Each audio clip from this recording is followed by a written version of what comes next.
good morning जय Jagannath baby Virat block आप भल मंदिर बहुत बहुत भल अच्छे चलते सकाल जगन्नाथ मंदिर मैंने सब दर्शन करा पड़े भले दिशुनी हेल्ले आम पछपटे जगन्नाथ मंदिर अच्छे बहुत गीत मजा सुबे आम सका दर्शन करूँ काम सारापर चलते सका कौन कौन कर देखिए कारण तो मुझे सकाल ब्लॉग करी स्टार्ट करी कि ब्लॉग बन पारे अल्प रखी आज बहुत काम था कहीं बाबा तो देह भल ना से जो बेसी ब्लॉग हम बन पारनी संध्या समय मैंने बेबी विराट कहे चल मामा आज बुलिया जावा से बुलिया आम बाहरी पड़चु आ बुलिया जाऊँ बहुत वर्षा था दिन जाक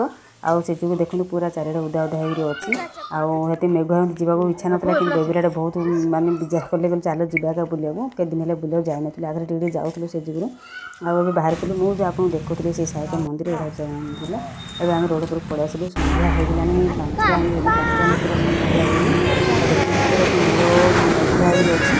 वर्षा तो मेघ माड़ी वर्षा क्षेत्र प्रबल बुझे आउ से मझे लगुच समुद्र मझे आम घर अवश्य समुद्र मझे पूरी अच्छी आ चलते बहुत देखिलु वर्षा सब बंद हो गुपचुप चाट सब किसी खरा ना बंद कर पड़ी वर्षा जो आज से खोला भी ना आसिक बंडा पकड़ी गोटे थी से जो आम पाखे बेबी विराट खाई पकाते कहले गरम गरम तो ये जगह खावाटा मजा अलग घर नहीं खावा अलग हेल्ले खाई पकड़े आम गोटे पार्सल करदेली मतलब खाई भल लगलानी आ से जो बेबी विराट खाइली जी खाइटा पार्सल कर घर धरी पड़ू कारण मेघ हवा आसलानी झिझी पड़ता से आम खाऊे बेबी विराट खाऊे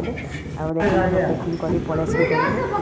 बाटा मानने वर्षा होगला खाया मझे वर्षा होगला से आम पलि घिनी आनी और जहाँ टे कौन कर खाई पकू आउ राति होगलानी चंचल चंचल पड़े